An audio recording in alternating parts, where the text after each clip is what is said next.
buri gihe iyo perezida wa Leta Zunze Ubumwe za Amerika yitegura kurangiza manda agasimburwa n'undi, afata ibyemezo bikomeye byinshi birimo gutanga imbabazi ku mfungwa zimwe na zimwe, gusinya amategeko n'amateka atavugwaho rumwe, gukuraho bimwe mu byemezo bikomeye byari byarafashwe. Perezida Joe Biden azava ku butegetsi ku itariki ya 20 y'ukwezi kwa mbere 2025. Ariko kuri uyu munsi arimo arafata ibyemezo bishobora kuzagira ingaruka ku batuye isi yose, ariko cyane cyane ku Barusiya n'Abanya-Ukraine bagiye kumara imyaka 3 mu ntambara. Birasa naho muri aya mezi abiri abura ngo manda ya Joe Biden irangire, intambara muri Ukraine igiye kujya ku rwego itigeze igeraho mu minsi irenga 1000 ishize, kubera ko Ukraine yamaze guhabwa uburenganzira bwo kurasa mu Burusiya ikoresheje misile zifite ubukana bukomeye, misile yahawe na Leta Zunze Ubumwe za Amerika n'ibindi bihugu by'Uburayi biri mu Bwongereza n'Ubufaransa. Ushatse wavuga ko intambara yakomeye kubera ko Abanya-Ukraine barimo kurashisha ku butaka bw'Uburusiya za misile ibihumbi z'Abanyamerika n'Abanyaburayi, kandi ni misile Uburusiya butahwemye kuvuga ko nizitangira kuraswa n'Abanya-Ukraine, ubwo bizaba bivuze ko Uburayi na Amerika bamaze kwinjira mu ntambara n'Uburusiya. Birasa naho ibyo Donald Trump yari yiyemeje ko azahagarika iyi ntambara mu masaha 24 yonyine namara kugera ku butegetsi bishobora kuzamugora, kubera ko ashobora kuzasanga intambara yaramaze kugera ku rwego itagishoboye kugira igaruriro, kubera ko mugenzi we agiye gusimbura Mzee Joe Biden arasa n'uwakongeje umuriro mu gihe cya nyuma cy'ubutegetsi bwe. Kuva Perezida Joe Biden yatanga uburenganzira bwo gukoresha misile zitwa attack miss zikaraswa mu Burusiya, ubu Uburusiya nabwo bwamaze kwemeza ko bugiye kugaba ibitero biremereye cyane ku murwa mukuru wa Ukraine, Kiev. Ibinyamakuru bitandukanye ku isi kandi bikomeye nka CNN biravuga ko ambasade z'ibihugu bimwe na bimwe byo mu burengerazuba bw'isi zamaze gufunga Kiev, zirimo n'iya Leta Zunze Ubumwe za Amerika. Barakora ibingibi kubera ko Uburusiya bushobora kuzigabaho ibitero by'ibisasu biremereye. Umurongo utukura washyizweho n'Uburusiya wamaze kurengwa. Uburusiya bwamaze kumaramaza kwinjira mu ntambara n'ibihugu byo mu burengerazuba bw'isi, by'umwihariko biri mu muryango wa OTAN. Kubera icyo Uburusiya burimo kugaragaza uburakari bukomeye no kwitegura kwinjira mu ntambara iremereye kuruta uko byari bimeze mbere. Ibisasu byatangiye uburenganzira ngo biraswe mu Burusiya byateye ikibazo Perezida Vladimir Putin. Bifite ubuhe bushobozi? Bikora bite? Ko bivuga ko ikirere cy'Uburusiya kirinzwe cyane ku buryo bitoroshye kukinjiramo, ibi bisasu byakirenga bigenze bite? Izi misile Perezida Joe Biden yemeye ko zikoreshwa zaba zahangara ikirere cy'Uburusiya maze nabwo bugacishwa bugufi nk'uko Ukraine imaze iminsi irenga 1000 mu isenywa rikomeye cyane bikozwe n'ibisasu by'Uburusiya. Mu by'ukuri izi misile zifite ubuhe bushobozi? Ubundi misile Leta Zunze Ubumwe za Amerika zari zaremereye Ukraine gukoresha ni iziraswa hakoreshejwe uburyo bwitwa IMAR. Zishobora kuraswa ku ntera y'ibirometero 80 byonyine, nazo kandi yari yahawe uburenganzira bwo kutazirenza umupaka wa Ukraine n'Uburusiya. Izi ngizi Perezida Joe Biden yari yaremereye Abanya-Ukraine kuzikoresha barinda umujyi wa kabiri mu bunini muri Ukraine, umujyi wa Kharkiv. Niwo mujyi wa kabiri nyuma y'umurwa mukuru Kiev. Ubu byose byamaze gusubirwamo. Ukraine yahawe uburenganzira bwo gukoresha misile ziremereye ziraswa zikagera kure, zikaba zarenga ibirometero 300, kandi Abanya-Ukraine bemerewe kuzikoresha barasa ku butaka bw'Uburusiya.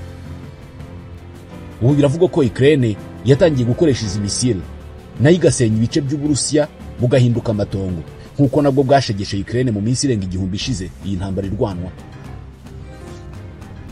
Ubu misile irimo kuvugwa na bose yanakangaranyije Perezida Vladimir Putin ni yitwa MGM-140 Army Tactical Missile System, zamenyekanye nka attack miss.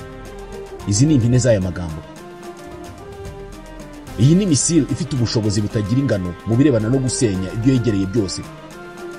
Ntawe ihuriye na misile Abanya-Ukraine bari basanzwe bakoresha bahangana n'Uburusiya. Iyi attack miss ni imwe muri misile zitwa Supersonic Tactical Ballistic Missiles. Kwitwa supersonic bisobanuye ko yiruka ku muvuduko uruta uw'ijwi. Ijwi rigenda ku birometero 1234 mu isaha imwe. Iyi misile yakozwe n'ikigo cy'abanyamerika cyitwa Link Techmovot, cyari kizobereye cyane mu bumenyi bw'isanzure. Nyuma yaje gukomeza kuvugururwa ndetse icuruzwa n'uruganda rukora ibikoresho by'intambara nka za misile, ibibunda biremereye, ibimodoka by'intambara bitamenwa n'amasasu n'indege z'intambara. Lockheed Martin, n'ubu Lockheed Martin niyo igikora izi misile. Iyi misile abanyamerika bemereye Ukraine gukoresha barasa Uburusiya ni misile nini kandi ndende, ifite uburebure bugera kuri metero 4, ikaba ikozwe mu buryo buteye nk'icupa. Ifite umurambararo wa milimetero 610, ubwo ni santimetero 61. Irasa ahantu kure cyane mu ntera igera ku birometero 300 ku muvuduko ukubye uw'ijwi inshuro 3, ubwo ni ibirometero birenga 3000 mu isaha imwe. Birashoboka ko nta kintu urabona kiruka gutya.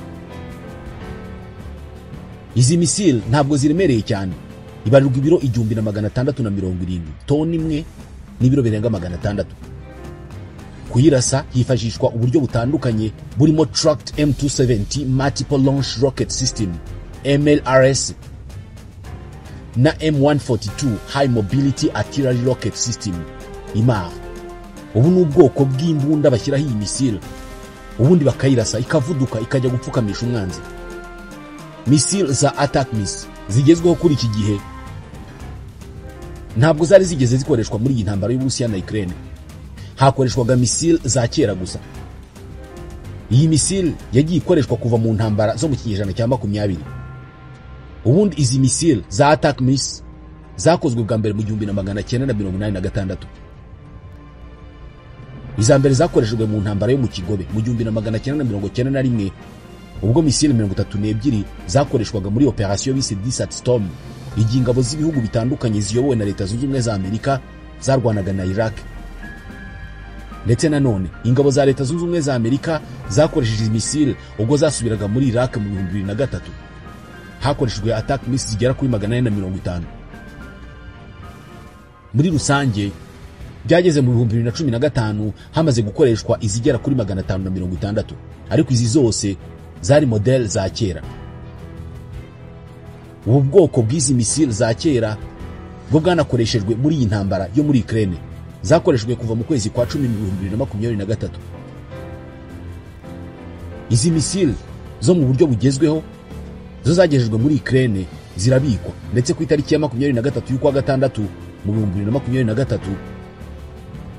igisirikare cy'Uburusiya cyagabye ibitero ku bubiko bwazo ahitwa Sevastopol.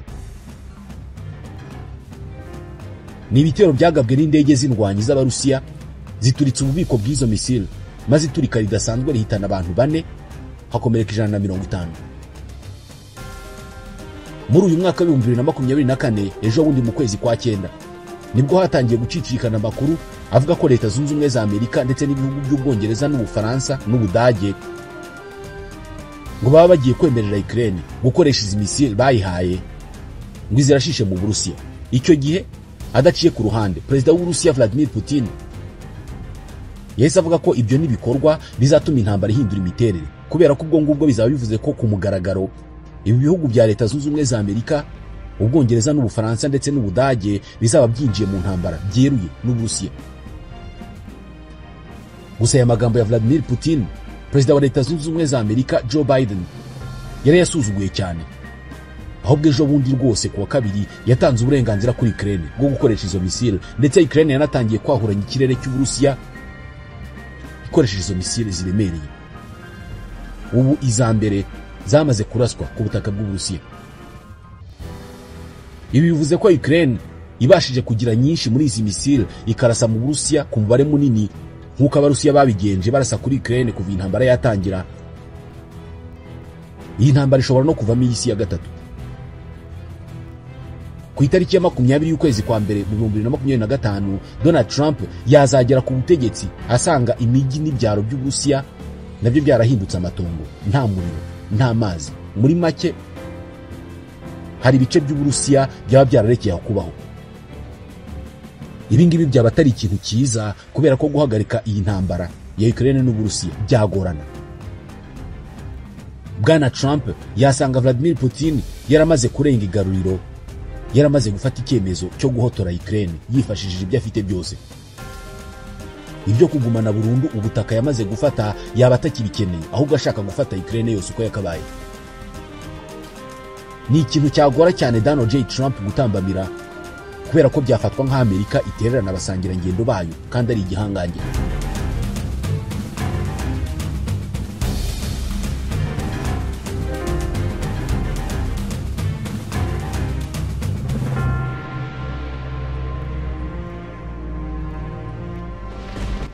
Ku rundi ruhande, Uburusiya buratinya ibi bisasu kubera ko umuvuduko izi misile ziriho zifite ubushobozi bwo gusiga za radar zirinda ikirere cy'Abarusiya, ku buryo Abarusiya barimo gutinya ko bashobora kutazabasha guhagarika izi misile cyangwa kuzigenzura ubwabyo. Ni misile ziruka ku muvuduko munini cyane uko by'uwijwi inshuro 3. Abantu bajya kumva urusaku rwazo zamaze kubisekuraho.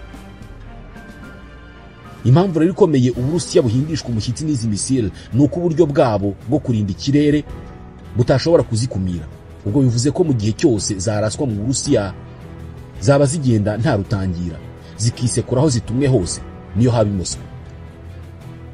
Hari ikinyamakuru cyitwa The Conversation cyanditse ko ubundi ibisasu byinshi biraswa mu Burusiya bihagarikwa n'ibyitwa jamming, ni nko kubipfubya bikamburwa ubushobozi bwo guturika ku buryo igisasu kigwa hasi ku butaka kimeze nk'icyakonje.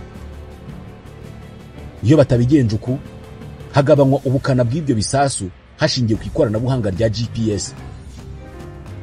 Ibyogajuru byabo bibereka ibyo bisasu bitarabageraho, bakamenya uko babigabanyiriza ubukana bwo gusenya.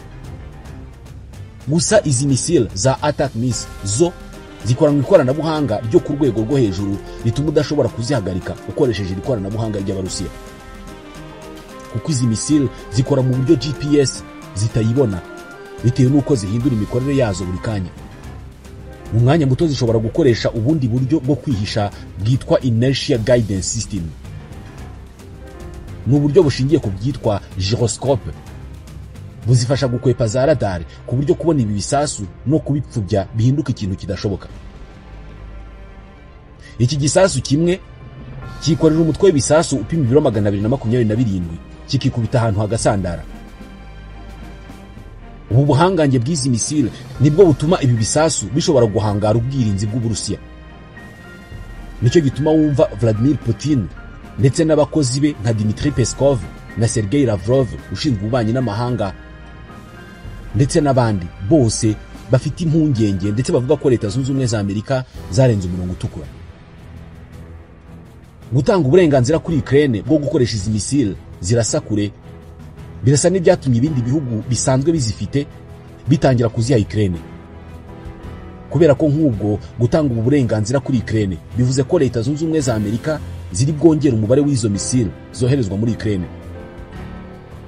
Ndetse n'ibihugu bituranye na Ukraine nka Pologne na Romania ndetse n'ibindi bihugu byo muri OTAN nabyo bishobora rwose kohereza izo bifite zose, kubera ko birifuza ko Ukraine yasenya Uburusiya nk'uko Uburusiya bwabikoze mu minsi irenga 1000 ishize y'iyi ntambara.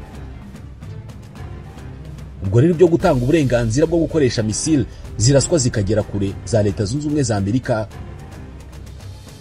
byabaye nk'ibyorosoro wabyukaga ku bihugu byo mu Burayi nk'Ubufaransa n'Ubwongereza, kubera ko nabyo byari byaramaze kugeza za misile zabyo muri Ukraine, ariko nabyo byari bitaremerera Ukraine kuzikoresha irasa mu Burusiya, kubera ko Leta Zunze Ubumwe za Amerika umuterankunga mukuru wa Ukraine yari ataratanga uburenganzira. Ubu rero Ubufaransa, Ubwongereza ndetse n'Ubudage nabo baratanga uburenganzira kuri Ukraine irase izi misile zo ku rwego rwo hejuru yahawe n'ibyo bihugu izirase mu Burusiya. Ubu rero Ukraine irarasa misile zose ifite mu bubiko, aho misile za ATACMS ziri bujyane n'izindi zitwa Storm Shadow Ukraine yahawe n'ibihugu by'Ubufaransa n'Ubwongereza. Izi Storm Shadow zo zamaze gutangira gukoreshwa ziraswa mu Burusiya. Izi ni misile nazo zo ku rwego rwo hejuru cyane zakozwe mu 1994 zikorwa n'uruganda rwitwa Matra. zitangira gukoreshwa mu 2003. Ubu zikorwa n'uruganda rwitwa MBDA. Izi misile za Storm Shadow ni izina Abongereza bazihaye mu gihe Abafaransa bo bazita Système de croisière autonome à longue portée, emploi général, Scalp EG. Iyi misile ya Storm Shadow yakoreshejwe mu ntambara muri Iraq, mu ntambara yo muri Libya, muri Syria, mu ntambara y'aba Houthi muri Yemen, ndetse n'ingi irimo gushyamiranya Uburusiya na Ukraine. Ni misile ipima 1300. Ifite uburebure bwa metero 5 n'igice kimwe. Igenda ku muvuduko nawo uruta uwijwi. Umutwe w'igisasu izi misile zitwara nibura ubupima 450. Iki gisasu cya Storm Shadow kiraswa nibura mu birometero 250. Iki cyo cyamaze no kuraswa mu Burusiya. Izi misile zose rero zaba iz'Abanyamerika za Attack Miss cyangwa se Storm Shadow z'Abongereza n'Abafaransa ziranahenda cyane, kubera ko iy'Abanyamerika igura miliyoni n'ibihumbi 500 by'amadolari. Ndetse ubu Abanyamerika barimo no kuzivugurura ku buryo zishobora kuzajya ziraswa mu birometero 500. Ndetse Storm Shadow y'Abanyaburayi iyo igura miliyoni 2,500 z'amadolari.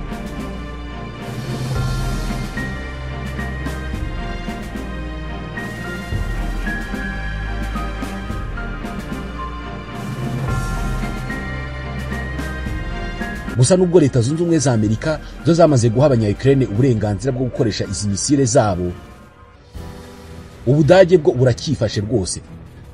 Umuyobozi wa guverinoma y'Ubudage Olaf Scholz aracyakomeje kuba ku murongo wo kutemerera Ukraine gukoresha ibisasu by'Abadage.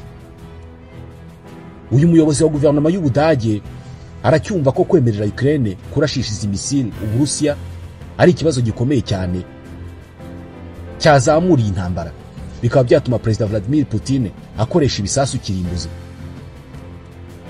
Ariko nawe yagiye ku gitutu cyinshi kubera ko ibihugu by'inshuti bafatanya mu gufasha Ukraine byo byamaze gutanga ubwo burenganzira. Olaf Scholz nubwo agitsimbaraye ku cyemezo cye, ariko amatora mu gihugu cye ari mu kwezi kwa kabiri ashobora kuzamwemerera kuguma ku mwanya wo gukomeza kuba chancelier w'Ubudage, cyangwa se akaba yanawutakaza, kubera ko ubwabyo kuba Abanyamerika bayoboye abandi mu gufasha Ukraine baremereye Ukraine gukoresha izi mbunda zabo biramushyira ku gitutu cyo gufata icyemezo agaha Ukraine uburenganzira bwo gukoresha misile z'Ubudage bakarasa mu Burusiya.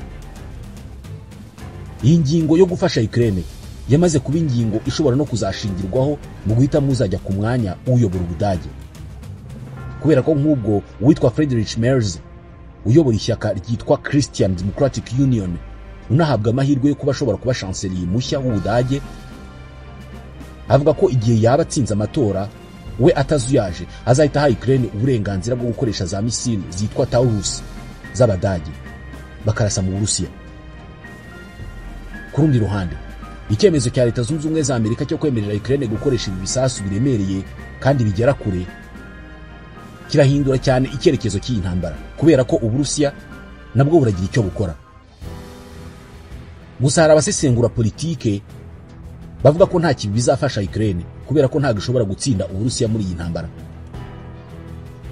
Ahubwo ibi ngo bishobora kuba bigiye kuba isoko y'intambara ya gatatu y'isi, kubera ko Uburusiya ngo bushobora kuzashegeshwa n'ubukana bw'iyi ntambara ndetse n'ubwinshi bw'ibisasu birimo bikoreshwa, bigatuma Vladimir Putin afata icyemezo gikomeye cyo gukoresha intwaro za kirimbuzi. Gusa ikibazo ni kimwe, nawe ngo ntabwo ari we wenyine utunze ibyo bisasu bya kirimbuzi, kubera ko n'abandi by'umwihariko abo bahanganye barabifite. Gusa ku rundi ruhande birashoboka ko Leta Zunze Ubumwe za Amerika zahaye uruhushya Ukraine zirinda ko yakora ibisasu bya kirimbuzi, kubera ko Perezida Volodymyr Zelensky yabivuze inshuro nyinshi ku munsi ibihugu by'Uburayi na Amerika bizahagarika inkunga bigenera Ukraine muri iyi ntambara, ngo amahitamo ya nyuma azaba asigaye no gushaka uko yakora ibisasu bya kirimbuzi nayo ikirinda, kubera ko abayirinda bazaba bayikuyeho amaboko.